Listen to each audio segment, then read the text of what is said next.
Hey, welcome back to the podcast. I am so excited today. We're going to dive deeper into, one, we're going to stick with the theme of vision, but we're doing a mini series inside of this vision. So we are taking the Enneagram and vision. We're going to talk about how to harness your vision using the Enneagram, how to expand your vision.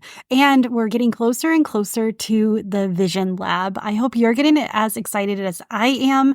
The registration is, we are a day away from opening the doors and opening the cart for the Vision Lab.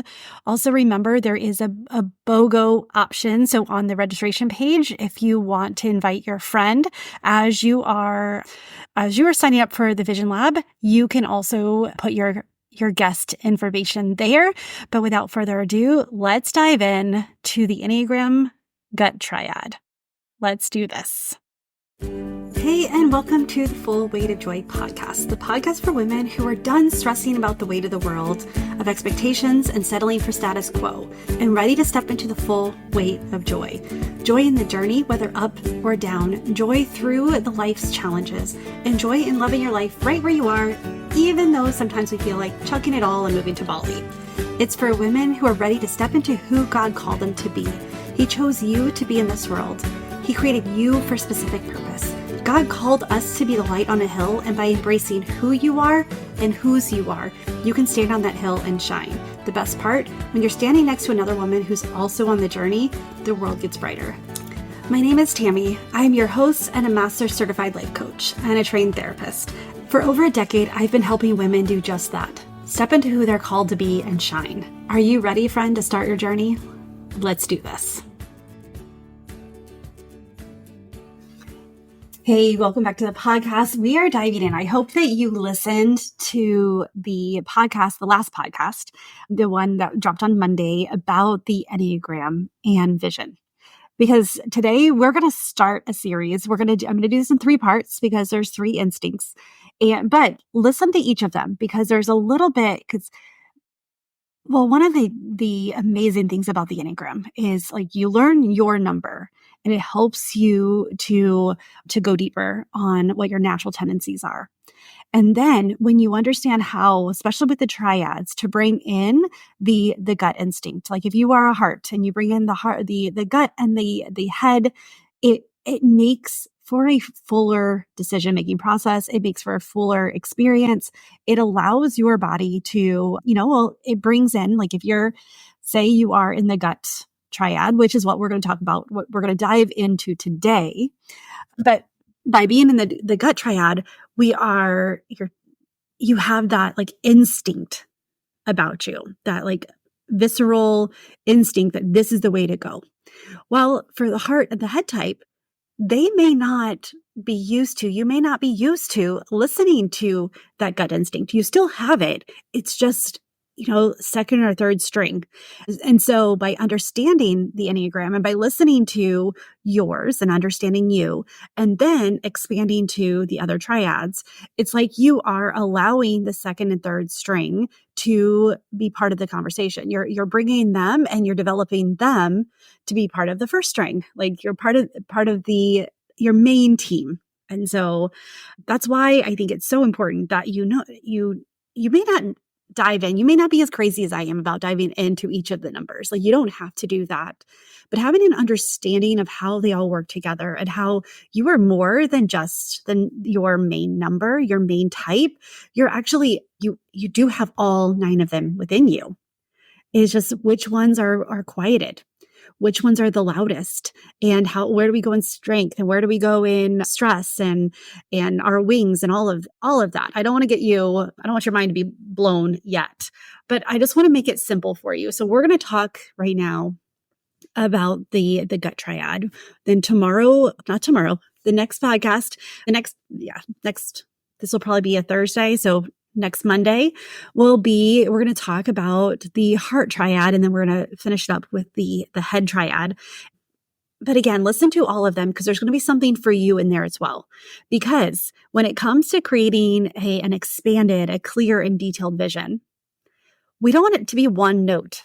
we actually want to have a full experience. Like we want to bring our heart and our head and our instincts into the decision-making process, into the visualization and the dreaming process, because then that aligns with us, who we truly are, because you are body, mind, and spirit. You are a whole person. And even with business and personal, you are one person. So if your vision for your professional goals go against your personal, what you want for the personal life, there's going to be a dissonance. There's going to be a misalignment, and there's going to be it's not going to feel good, and you're not going to go for it. There's going to be something that's going to self-sabotage that. So let's dive in today with what we are, the challenges and the benefits from uncovering our vision. So we're going to dive in to the gut instinct, the instinct triad. So the instincts have a need for autonomy. So this desire for control and a strong emphasis on gut. Like, this is what my gut says. They're naturally drawn to visions that allow them to make decisive decisions and have a clear sense of agency. Like, what does that mean? It means that it's easy to see. Like, we can see the path that we're going on. And I say we because I am an Enneagram 1. And so this speaks to my heart. And one of the reasons why my vision used to be so uninspired is because I couldn't add something on there that I couldn't see how I could make it happen. And so, it limited my dreams. And it was because, which I'll talk about in a moment, is because I had that need to get it right. And so I couldn't put on there something that I didn't feel like I deserved, or I couldn't put on there something that I knew how, if I didn't know how to get it or how to do it, or if I didn't know it was possible, it couldn't go on my vision board. And so you could imagine keeping my vision board, and why I avoided them, because they're not very compelling. They weren't inspiring, and they didn't sing to my heart and what's possible. They didn't help me pursue something more. And so this gut instinct and the challenger of type 8, which we'll go into each one, but so I'll stick with the overall gut at this moment. But it's that take decisive action. We need to see what we need to do in order to get there. So the vision casting style of this gut instinct is that that it's bold, action focused, and often centered on challenging or reforming something in their environment. So not necessarily the environment themselves, but it is challenging something that they see, that they experience. They want let's just face it, we want our visions to be practical and results driven. But we also want it to make a lasting impact. It's not a one and done. We want it to matter even after we're done with it. And so things that we need to take into consideration are a lot of times our emotions, how we feel about this dream wasn't invited to the conversation, wasn't even invited to the table. It was, we had this desire for control, and how could we do this? We need results. We need to be practical. Let's go. And when we don't invite our heart or our, what do we even think about this? What, we don't, if we don't bring the heart triad and the head triad to the table to have the conversation, we're missing two elements that to deepen, to understand. It's okay, we can think through I don't know exactly how to get from A to Z, but I see other people doing it, so I know it's possible. I see the skills that I have, so I can visualize, and I know that I'm capable of learning the skills. You could talk through to say, okay, we actually can do this. So what else can we add? How can we expand it and go deeper? And then the part of with making that lasting impact. If we don't bring our heart into that conversation, the impact is kind of flat. It may impact us, but how are other people going to be impacted by it? How are other people going to be made better through it? And so the other considerations as this gut triad is bring your head and your heart, bring your thinking and your emotions to the conversation. Invite them to the table and just like sit with it for a few minutes and be like, how do I feel about this dream?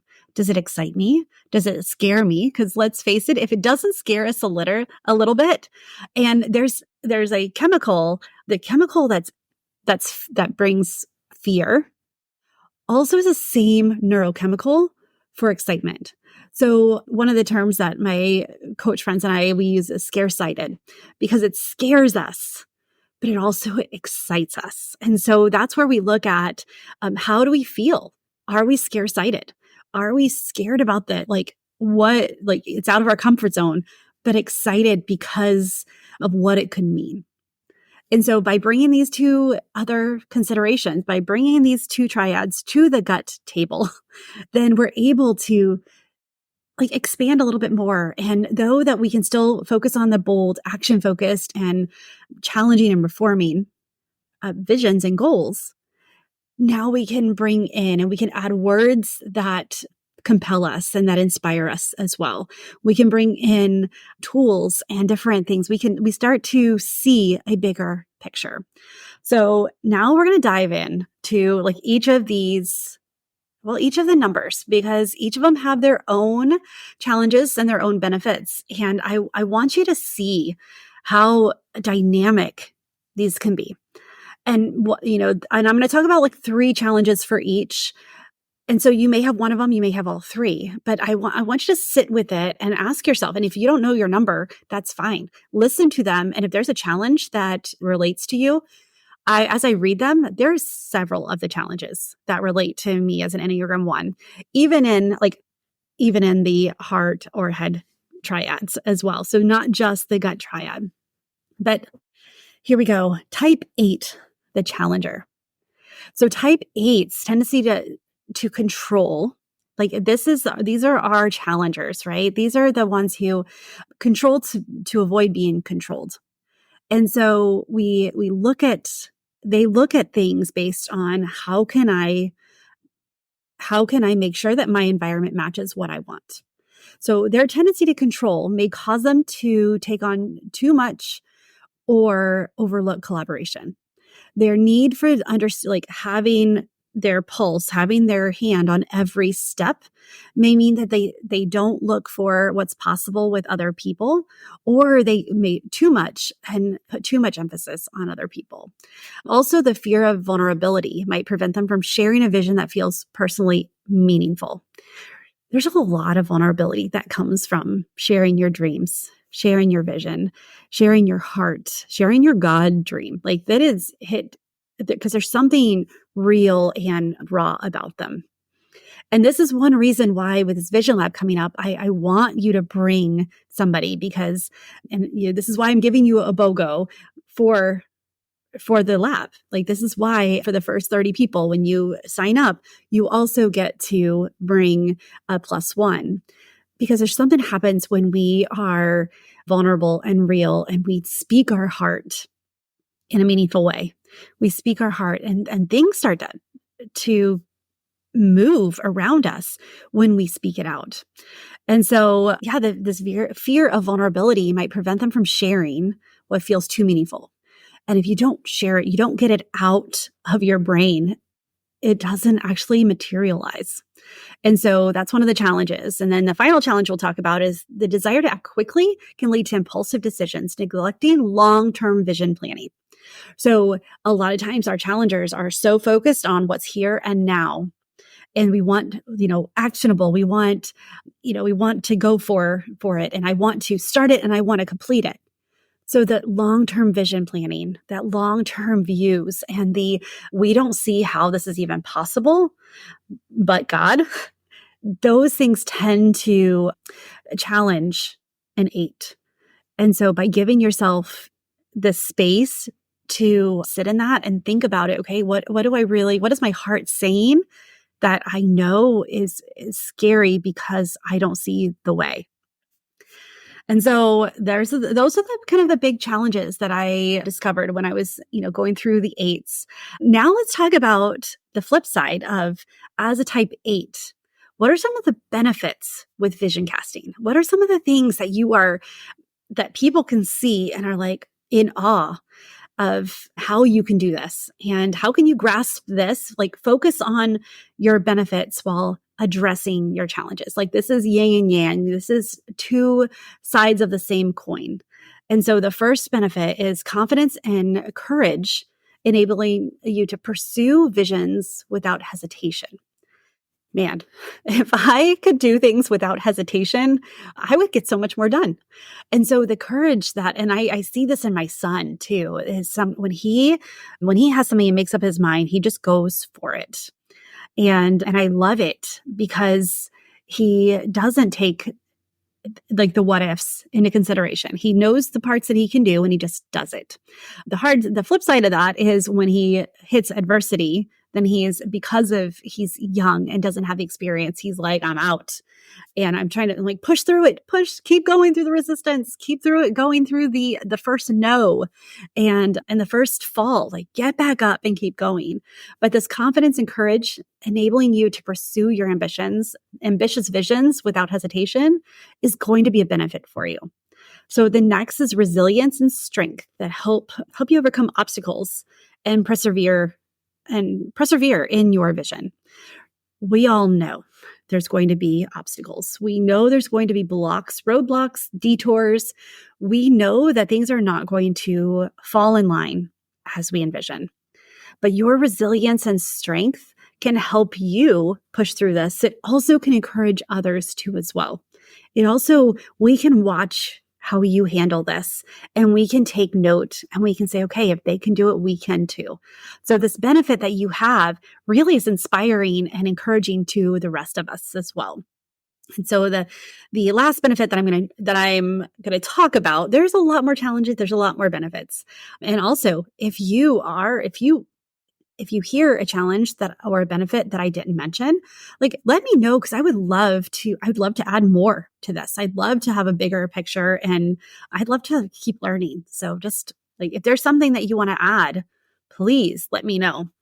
And so the last one is the ability to lead and influence others enables our eights to inspire and mobilize people to support their vision. Christine Kane she's a self-identified eight. And if you don't know who she is, like she is this little woman. I know she's less than 5'5". I want to say that she's about my height, which is only 5'2". She may be a little taller. Don't quote me on that. But I know that I read her work and I heard her speak before I saw her. And she is this little, like when I saw her, I was like, I hear the voice, this commanding voice who inspires and makes me want to do more. And I know she's doing such great work. And man, like she's just she's this like little woman, ball of fire and boldness. And I'm like, yes. And so her ability to lead and influence others enables them to inspire and mobilize to support their dream. Like her dreams, I love how she speaks about them because she does get support behind it. Like you want to push her causes forward because she is passionate and she can lead you and she can tell you directly what you need to do and like she is a powerful, and there's so many eights. That's just one example who in my life, I watch her and I am inspired by her. And I know that eights in general, when they believe in something, when they have this cause, this is one of their superpowers, is the ability to mobilize and inspire others to get behind it, to push through obstacles and to go for it. And so when you're creating your vision, this is part of it, is that you don't have to do it alone. Like eights visions are typically more than just for themselves. All right, nines, the peacemaker. Oh, how I love the nines in my life, and I need them because the nines see others for who they are. They see, like, to be seen by a nine, it just feels, you feel centered. You feel seen. You feel seen when you walk away from a healthy nine. And so let's talk about challenges, because with peacemaking, you can imagine there are some challenges. And so the tendency to avoid conflict may lead to compromising your own vision to keep the peace. When we're creating a vision, this is supposed to be an exercise for you. And yes, It is to make an impact. I get that.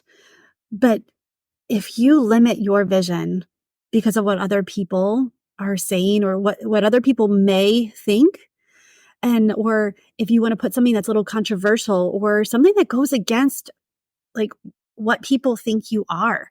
I was reading today in Matthew 13. Yeah, Matthew 13. And it was just talking about because this is the chapter that Jesus started talking in the parables. And the people in the crowd were like, isn't he a carpenter's son? Isn't he this? Isn't he just the son of Mary? And I could feel that because there's so many things that when I start, it's always within me. It's always within you. And you truncate it or you limit it, you downplay it because of how other people may feel about it and what other people may say. Like, what? Who? Like, all of a sudden, you have this big vision. Well, it's always been inside of you. You have been compromising it to keep the peace, which is noble. And it's also not, because the peacemakers that I know, their visions are so inspiring and moving. And so to see them step into what God calls them to, one of the leaders and the business owners, I love your Enneagram coach. This is I initially got certified through them and took and now I've done a lot of my own research and I follow several people. If you're looking for people to follow, let me know and I will give you a list of legitimate people to follow, like true students of the Enneagram, because there's a lot out there that is not right. There's a lot of it that it's not, and they're self-proclaimed experts. And it's like, you really can't be an expert. There's some things about personal growth and self-awareness that you're always learning at another level. So anyway, but this woman and her husband was the one who kept encouraging her to step out of her compromised and her limited vision. And now she's created this big, not only does she teach it, but she certifies Enneagram coaches and she has programs and she does, talks and trainings and all of this. Like, when her vision was small and compromised, she couldn't make the impact that she wanted. And yeah, when she broke free from that, there is a lot of peace. And because she's aligned with who God created her to be. So another challenge with nines is difficulty with decision-making can lead to procrastination in defining or acting on a vision. Okay, so we all procrastinate for different reasons. And a lot of times peacemakers they've kind of fallen asleep to themselves. And so it's difficult to make decisions and to decide, like, what is my vision? And then acting on, like, okay, what is the first step? So one of the challenges with creating an expanded vision is that you do get to make decisions, and they don't have to be decisive. They can be ideas. They can be concepts. They can be words. They can be pictures. And you don't have to, in that moment, decide on, like, how are you going to do it? And so the third challenge for our peacemakers is the inclination to prioritize others' needs over their own, which means that they aren't pursuing their vision, their goals, their personal or professional, because the tyranny of the urgent needs of others come before the God dream and the impact vision that God's placed on their heart. And I know you're thinking, like, well, Tammy, of course the God vision is more important. Like, that's going to make more ripple effects. And I see how when you're focusing on that, the other people can be taken care of as well. Yes, and we've all been in that moment where it's like, okay, my kids need this right now. I know that if I, did this, it would help, but I need to take care of this first. And there's always something that comes up. I did a podcast, oh man, probably in year 1. So it's probably like maybe single digits, definitely double, like not triple digits. I need to find what it is, but it's talking about the cod and the cows and the cod, the fishing and livestock, how you should stay away from fishes and livestock, because the crisis of the day and the crisis of the week will always take precedent if you let it. And so this is one of the challenges for peacemakers as they start to look at their vision, they downplay the importance because they prioritize other needs. And so they long for their personal goals and for their God goals. And they have trouble prioritizing to get them. So, and some benefits. Okay, so these nines they have the ability to see multiple perspectives that helps them create a vision that considers diverse needs. So they can see how things can impact others because they can see the different perspectives from everyone.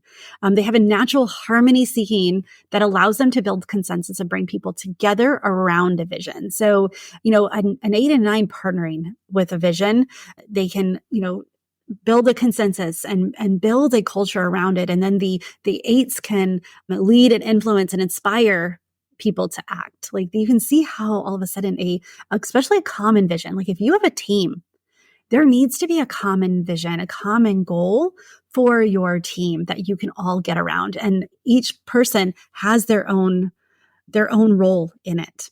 And then the final one here is the calm and steady approach enables them to persistently work toward their vision without burning out.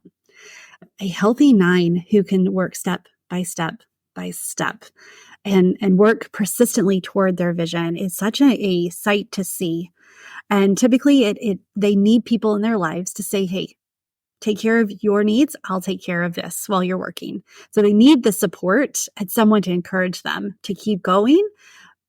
But when they are able to, and they sit down and their steady approach really gets them to enable, this vision comes to life. All right. Our final one for today, type 1, the performer. So I have my own insights for this and I'll keep it low. I'm doing this the last of the first section because I can talk about it a lot. And there's no need for that. But let's talk about the challenges that our reformers have, that are individuals who want to make things the best thing possible for others. And so we have a tendency towards perfectionism. So overanalysis, analysis paralysis, delaying vision setting. Oh man, I will have it on my calendar. I'm getting to the point where if it's on my calendar, I'm doing it. Like my calendar is my boss. And I needed that being self-employed. And so, which means that when it says end of the day for work, it's the end of the day for work. But that's a whole nother podcast. But this delay in vision setting, this is where I will do anything else but sit and, craft a vision, craft a plan, I'll plan for something that may not happen or will happen, but a year or two from now before I'll sit and I'll start looking at what's possible for my vision. And this is because this overanalysis is what's the most important thing I need? I want the most important things to be on there. So another part is we struggle with self-criticism. We have our inner critic who is a big meanie and constantly berating us and saying we're not good enough. And so it's difficult to dream big and think outside the box when we have this, how are you going to get that? Who do you think you are to want that? How is that even possible? You don't know how to do that. Or, that's for them, not for you. We have this inner criticism, which is different than imposter syndrome. So, maybe I'll talk about imposter syndrome and vision. Actually, I'm going to talk about that in the Vision Lab. So you're going to want, if you suffer from imposter syndrome when coming up to creating a vision, join our lab. And that's something that we're going to talk about. So, and then the other struggle and challenge that type 1s have is the rigid standards can lead to fear of making mistakes and keeping us from pursuing the vision boldly. There are so many times that I'm if I don't see how, I don't want to hurt other people. I don't want to hurt myself. I don't want to make a misstep. I'm working through that. I'm a reformed, recovering perfectionistic person because I see that some of the most beautiful things come from mistakes. Doesn't mean that I don't have to have myself a little pep talk before I go into something that I don't see the way through. Even this Vision Lab, as I've been crafting it, and I was talking to my friend today and I was like, man, everyone's got to be annoyed with how much I've talked about vision. And she's like, Tammy, she goes, you're the only one who's been doing this day in, day out for the last like 5 weeks. I'm like, you're right. Because you guys get the podcast, you don't see the research and everything. And so these rigid standards of, I want to make sure that I'm presenting like the best lab possible. And then my friend is like, Tammy, like, it's the best lab possible if at the end of it, they can walk away. If she's like, if I can walk away with a vision that lights me up, like that is what I want, is I want to be inspired. And so I was like, oh, well, that I can do. But the rigid standards can lead to the fear of making mistakes, which keeps our Enneagram ones from pursuing a vision boldly. They may dabble in it. They may go small steps, but boldly is what our visions need. So let's move to the benefits. A strong sense of ethics and values provide a solid foundation for an authentic vision. Because we've overthought everything, I mean, this vision is us on a board. So, and we do have a strong ethics and values. This is one, if you did not go and do your core values, this is why it's so important. Because in order to have a solid foundation for an authentic vision, you do need to know your values. And so in Enneagrams 1, because that is important to us, typically we do know what we value. So dedication and improvement that helps set high standards for the vision and strive for excellence. I really want to make things better. And I know my Enneagram 1 friends, that's what we're like, well, how can we make this a little bit better? How can we go all in, which also leads to analysis paralysis and overanalysis and delaying. But we have high standards. This is a tangent, but I was lowering some of my standards. I've gone here, so I'm just going to talk about it for a moment, I was lowering the standards that I had for a clean kitchen, and to make it easier for the kids. And it was frustrating me because I'm like, in the morning when I wake up, I want no dishes in the sink. And the kids are like, well, we already did it before dinner. Well, they eat late at night, good or bad, whatever. They get there. I have a 16-year-old who's always hungry. And so in the morning, I see their dishes. And so finally, like, my friend was like, Tammy, don't ever lower your standards when you know that they're there for a reason. And I was like, no. So now I'm making them actually do their dishes after they eat. Like, they don't just get to throw them in the sink and deal with it in the morning. No. And it makes it does energize me. It makes it so I don't wake up on already oh, the kitchen is dirty. And so don't lower your standards. And so it's a benefit. And so when you're creating a vision with a Enneagram 1, that's one thing that they can help you with is like, no, go bolder, go higher, keep your standards high. And we can see what's possible as well for you. Like, we can help you expand your vision. And so the next one is the natural discipline enables them to follow through and build a structured plan to achieve their vision. Oh yeah, I have plans, and I have plans of plans of plans. Sometimes that dopamine hit of planning takes precedent in the discipline to actually take action. However, this being able to create a plan to be like, okay, I may not know exactly how to get that bold vision, but I know how to start, and this is what I know to do. And so that natural discipline that enables us to keep going. So that is the gut instinct in a 30-minute container when it looks at vision. Okay, so we're going to talk about the heart triad. We're going to talk about how the heart triad has the need for the feelings and the need for connection, identity, and authenticity. And so when we talk about that, and again, if you're a gut triad, don't tune out, because we need to invite our heart triad to the table. Because even though we want the action oriented, the who we're being in this is more important than the doing. And so this will rock your world a little bit and help you not fall prey to some of the challenges, because you'll see, I'm like, okay, well, if I feel that it's inspiring, you'll be able to step into it more. So don't go away. And then of course, we're going to follow up with the head triad or the thinking logical triad. And again, all three are needed. And so if you have not signed up for the Vision Lab yet, it is time to sign up. And I can't wait because we are just a week away, depending on when this podcast drops, a week or two away from it. And I'm just excited about it. Like this Vision Lab and creating our personal and our business and our impact vision, and maybe not even creating, but just because sometimes when you go through the exercises the first time, there's just your mind opens up so much that it's hard to get things on paper, but the excitement and you will be able to get things on paper. I promise you. Like my plan is to even create a vision board that enables and that brings into all three of these triads into the conversation, that takes into consideration our core values. So if you have not done the core values exercise, go and do that. And then just start to see like which of these Enneagram numbers resonate the most with you. And well, with that, sign up. Remember, the first 30, you get to bring a +1.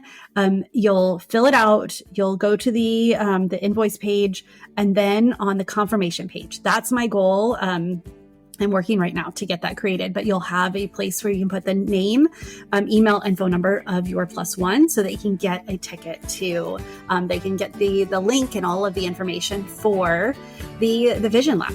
Okay, well, with that, friend, choose joy until joy chooses you, and I will see you soon.